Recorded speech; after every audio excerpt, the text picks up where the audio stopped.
Bismillahirrahmanirrahim. Assalamualaikum warahmatullahi wabarakatuh. Selamat malam, selamat siang, atau selamat pagi.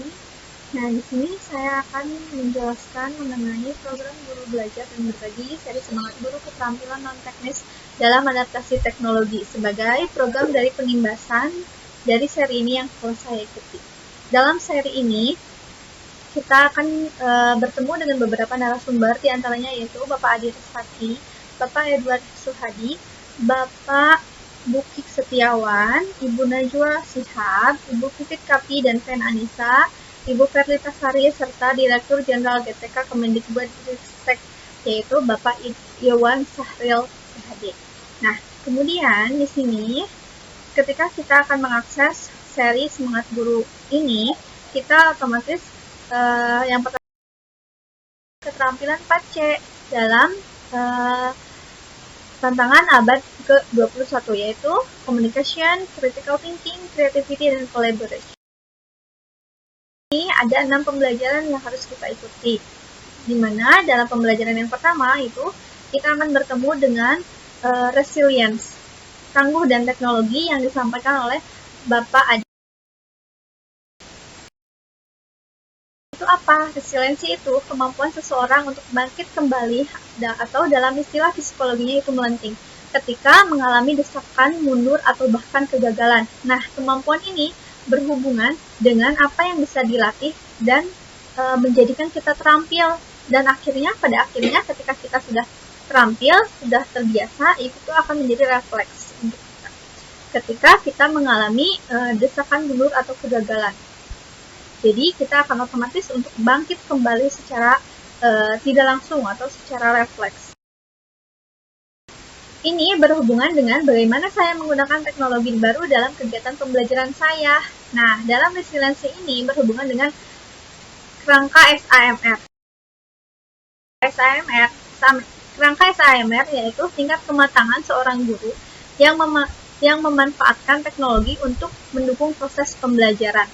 Nah, kematangan dalam hal apa? Nah, kematangan dalam memanfaatkan teknologi tadi ya, dari mulai pemula, di mana pembelajaran yang biasanya dilakukan dengan metode ceramah tanpa menggunakan teknologi, kemudian sampai ke tahap yang mahir. Bagian-bagian dari SAMR. S itu berarti singkatan dari substitusi, di mana kegiatan belajarnya itu sama dengan sebelumnya dan sasaran belajarnya juga sama dengan sebelumnya. Jadi ketika salah satu guru itu menggunakan metode ceramah dalam pembelajarannya, di sini juga masih ya. Nah, kemudian tahapan yang kedua yaitu argumentasi. Nah, di sini kegiatan belajar itu sudah mulai berubah, di mana guru ini mempraktikkan fitur-fitur yang baru dari salah satu aplikasi. Nah, kemudian dia melakukan perubahan pada salah satu rangkaian kegiatan pembelajarannya. Kemudian tahapan yang ketiga yaitu modifikasi, di mana kegiatan belajarnya itu sudah berubah secara signifikan. Jadi tidak bisa dilakukan tanpa adanya teknologi tersebut. Nah, di mana sasaran belajarnya juga sudah mulai berubah. Guru di sini harus kreatif bersama tim guru yang lain, bukan hanya sebagai individu. Yang selanjutnya yaitu tahapan redefinisi. Di sini kegiatan belajarnya itu sudah berubah sangat semuanya full ya, total berubah, di mana RPP-nya juga, kegiatan pembelajarannya juga berubah. Nah, di sini pendidikan misi dan misi pendidikan di sekolah juga berubah. Dan sasaran belajarnya pun berubah. Ini kita ambil. Ini misalnya kita menggunakan Google Meet. Yang biasanya kita menggunakan Google Meet ini untuk mengajar dengan metode ceramah saja. Kita berarti berada pada tahapan substitusi. Kemudian ketika kita menjadikan Google Meet ini sebagai umpan balik kepada murid, di mana kita memberikan dulu videonya sebelum kita melakukan pembelajaran. Nah, berarti kita sudah masuk ke tahap augmentasi. Kemudian, jika dalam Google Meet ini kita sudah bisa memfasilitasi diskusi kelompok, misalnya untuk menganalisis salah satu kasus yang dilakukan oleh siswa, berarti kita sudah berada pada tahap modification. Nah, selanjutnya kita akan kita akan merancang Google Meet ini sebagai tahapan yang bisa membuat siswa, di mana siswa bisa membuat webinar sendiri, mempraktekkan kemampuannya, pengetahuannya. Nah, itu berarti kita sudah berada pada tahap redefinition. Ini apa sih apa hubungannya kerangka SIMR dan resiliensi? Nah, di kerangka SIMR ini kita gunakan sebagai dukungan kognitif kita, di mana kita harus merancang to-do list kita ya, to-do list. Apa yang harus kita lakukan, apa yang harus kita kembangkan, begitu ya. Nah, to-do list-nya dari matriks pengembangan SIMR. Kemudian, kalau resiliensinya dalam tahapan apa? Resiliensinya dalam hal dukungan afektifnya, sebagai reminder kita di mana untuk mengembangkan diri kita, sebagai pengingat untuk kita. Sudah sampai di tahap manakah kita? Pembelajaran yang kedua masih disampaikan oleh Bapak Adi Rastati, ini berhubungan dengan critical thinking atau berpikir kritis.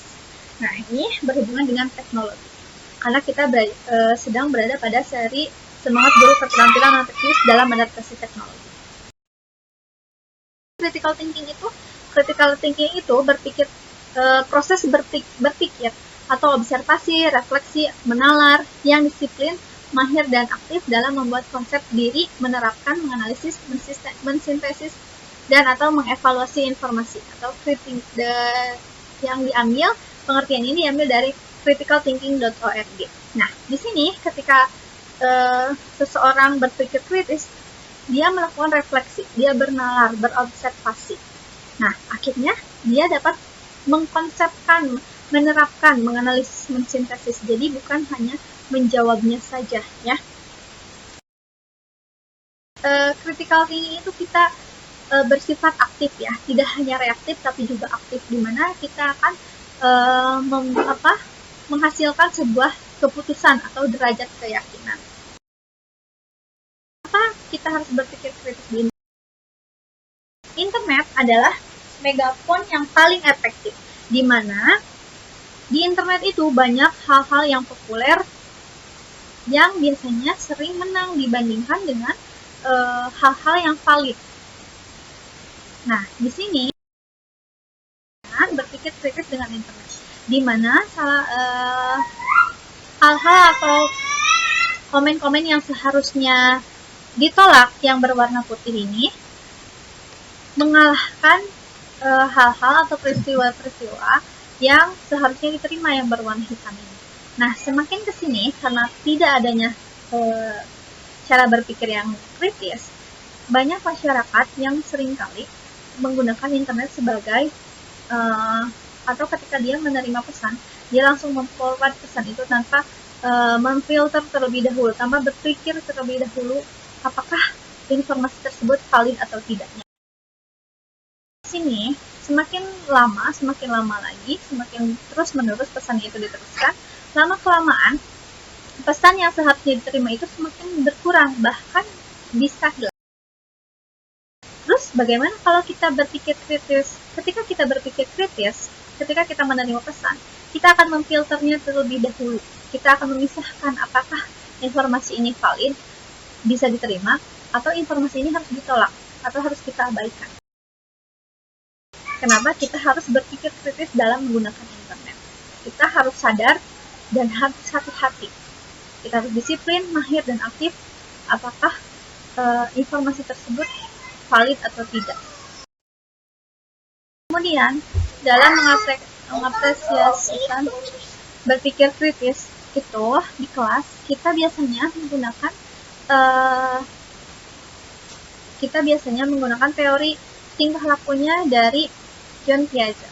Nah, di sini dia memunculkan stimulus dan respon, tentang teori stimulus dan respon. Nah, di mana ketika stimulus itu datang secara terus-menerus, maka akan berubah menjadi suatu kebiasaan, yaitu responnya tadi, tingkah lakunya. Nah, di sini ketika siswa memberikan tingkah lakunya yang lebih baik, arah yang lebih baik, berarti kita harus memberikan reward. Rewardnya ini tidak hanya berupa nilai, tapi apakah hasil pekerjaannya itu, hasil berpikirnya itu asli, benar-benar hasil dari berpikirnya dia sendiri, dan apakah bagaimana prosesnya dalam dia menentukan hasil. Di sini dalam berpikir kritis itu nanti akan menghasilkan menghasilkan anggapan yang berbunyi saya sadar dan saya berpikir. Nah, saya sadar ini berarti kita sudah berpikir, kita sudah membuat keputusan. Insting menjadikan kebiasaan untuk kita. Nah, kemudian saya berpikir, oh iya saya berpikir, berarti saya sudah berpikir, saya sudah sadar tentang apa. Kemudian yang ketiga itu tentang creativity. Nah, creativity ini di pembelajaran creativity ini disampaikan oleh Bapak Edward Hadi. Beliau menjelaskan tentang konten dan teknik. Nah, dalam seri ini beliau menjelaskan tentang bercerita yang didengar. Apakah konten itu? Konten adalah segala bentuk komunikasi, terutama audiovisual yang berisi sebuah informasi, hiburan, dan ajakan.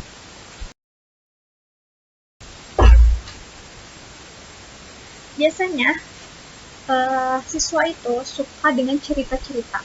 Siswa itu senang ketika kita bercerita tentang sesuatu hal. Nah, dalam membuat konten ini ada 3 tahapannya, yaitu membuat rencana, mengeksekusi, dan memasarkannya. Ada teorinya, bentuknya ya, kerucutnya. Nah, di sini ada impact-nya. Apakah menarik, tidak ya? Kemudian komunikasinya bagaimana, jelas atau tidak bahasa yang kita sampaikan. Kemudian persuasion-nya gimana, apakah membuat peduli atau tidak orang tersebut yang mendengarkan cerita kita. Jadikan kemampuan bercerita bukan hanya tugas untuk dikerjakan, tapi semangat belajar sesuatu yang baru. Jadi kita menjadikan suatu cerita, bahan yang bisa kita sampaikan kepada siswa kita, di mana siswa itu menjadi sangat tertarik dengan cerita-cerita kita. Kadang suka nagih, Bu cerita ini dong, Bu cerita tentang ini dong. Nah, kadang juga mereka tuh lebih fokus ketika mendengarkan cerita dari kita. Di pembelajaran yang keempat itu mengenai komunikasi efektif. Nah, ini disampaikan oleh Fenanisa dan Vivek Kap. Ini berhubungan dengan communication. Dan komunikasi efektif adalah proses pertukaran ide, pemikiran, pengetahuan, dan informasi yang disajikan dengan cara yang paling dipahami oleh penerima, sehingga tujuan atau niat dapat terpenuhi dengan baik. Komunikasi ini dikatakan efektif ketika komunikasi ini berjalan secara 2 arah ya. Jadi tidak hanya mendengarkan, tidak hanya salah satu yang mendengarkan, tapi keduanya. Bagaimana Anda mendengarkan untuk mendapatkan makna penuh dari apa yang dikatakan dan juga membuat orang lain merasa didengar dan dipahami. Jadi bukan hanya menunggu kapan Anda didengar, tapi kita juga harus memahami. Kunci dari kehidupan yang sehat dan bahagia adalah hubungan yang baik, menurut psikiatris Robert T. Waldinger dari Harvard Study of Adult Development. Apa dalam komunikasi efektif ini, yaitu empati. Empati itu ketika kita mengubah mindset kita dari menganalisa dan menentukan tingkat kesalahan seseorang menjadi fokus untuk mengetahui kebutuhan kita dan orang lain. Jadi empati itu berhubungan dengan bagaimana kita memahami dan mengetahui kebutuhan orang lain. Jadi bukan hanya kita saja yang ingin didengar oleh orang lain, tapi kita juga mendengarkan dan memahami bagaimana situasi dan kondisi orang lain. Perubahan memerlukan kolaborasi. Kolaborasi memerlukan komunikasi yang baik. Sisi kolaborasi dan komunikasi yang baik akan menghasilkan hubungan yang baik. Dimana ketika kita sudah berkomunikasi dengan baik, otomatis hubungan kita akan menjadi. Nah, apa hubungannya komunikasi efektif dan teknis? Apa sih alat yang paling canggih untuk komunikasi yang efektif? Nah, kemampuan non teknis dari diri sendiri adalah alat yang paling canggih. Tidak ada teknologi yang paling canggih selain diri kita. Kemudian, bagaimana kita menggunakan komunikasi virtual atau komunikasi tatap muka dalam pembelajaran di masa pandemi? Yang pertama yang harus kita pahami dalam berkomunikasi di masa pandemi ini, yaitu salah satunya kenali dulu siapa lawan bicara, itu murid atau orang tua. Nah, kemudian kita akan menyusun rencana komunikasinya. Nah, dalam komunikasi tersebut kita harus menjelaskan beberapa informasi yang pendek tapi efektif, tidak hanya pendek tapi juga efektif. Jadi jelas maknanya dapat dipahami. Kemudian kita harus bersikap jelas apa yang ingin kita sampaikan tanpa Kemudian dalam misalnya kepada siswa, kita harus menyampaikan ekspektasi kita, harapan kita itu apa. Yang pertama itu jenis tugas. Jenis tugas apa yang kita berikan kepada mereka. Kemudian bagaimana cara kita memberikan penilaian agar siswa itu merasa penilaiannya itu tidak subjektif ya, tapi objektif berdasarkan data. Kemudian yang ketiga itu tanggal dan jadwal. Kapan kita akan memberikan tanggal penyelesaian tugasnya. Nah, kemudian jalur komunikasinya itu bisa kita sampaikan dan bisa kita diskusikan dengan siswa. Nah, pada saat pandemi ini, metode komunikasi virtual yang paling efektif itu yang bisa kita gunakan biasanya itu WhatsApp. Kemudian selain itu kita bisa menggunakan Google Hangout atau misalnya grup WhatsApp ya, itu biasanya yang paling sering digunakan. Google Meet juga. Di pembelajaran yang kelima, itu kita akan bertemu dengan Bapak Bukti Setiawan. Beliau menjelaskan mengenai penerapan apa sih tantangan pembelajaran di masa pandemi COVID-19 ini, di mana tantangan dalam pembelajaran di masa pandemi COVID ini salah satunya itu kualitas pembelajaran. Kemudian yang keduanya ketidakpastian pandemi dan keragaman kondisi, di mana kondisi setiap siswa di berbagai daerah itu pasti berbeda. Penting ya bagi kita untuk fokus pada kualitas pembelajaran, bukan ketuntasan pembelajaran pada level yang tepat. Penting juga untuk melakukan pembelajaran yang adaptif, sesuai secara pedagogik dan teknologi sesuai kondisi murid, orang tua, satuan pendidikan, dan daerah. Jadi tidak memaksakan ya. Kemudian yang dapat menyesuaikan. Pembelajaran campuran menjadikan pembelajaran yang optimal karena bisa menyediakan pengalaman belajar kepada murid sesuai kebutuhan dan pola belajar. Pembelajaran campuran lebih memungkinkan bagi guru untuk memandu murid dalam menguasai 4C, kompetensi abad ke-21, yaitu critical thinking, creativity, collaboration, dan communication. Dalam pembelajaran campuran ini, kita akan mengenal dua jenis pembelajaran, yaitu pembelajaran sinkron dan pembelajaran asinkron. Pembelajaran sinkron yaitu pembelajaran yang menghadirkan murid dan guru pada waktu yang bersamaan, sehingga memungkinkan interaksi langsung antara murid dan guru, murid dengan murid, atau murid dengan narasumber lain dipandu oleh guru. Meski sering diasosiasikan dengan luring, pembelajaran sinkron bisa dilakukan secara daring, contohnya melalui Google Meet, di mana kita akan bertemu dengan murid secara virtual dalam waktu yang sama. Nah, kemudian perbedaannya dengan pembelajaran asinkron. Pembelajaran asinkron yaitu memungkinkan murid untuk belajar tanpa butuh kehadiran guru pada waktu yang bersamaan, sehingga murid bisa mengatur waktu, tempat, alur, dan tempo belajarnya. Pembelajaran asinkron bisa dilakukan secara luring maupun secara daring, contohnya melalui e-learning. Jadi siswa itu bisa mengerjakan tugasnya atau melakukan pembelajarannya secara mandiri.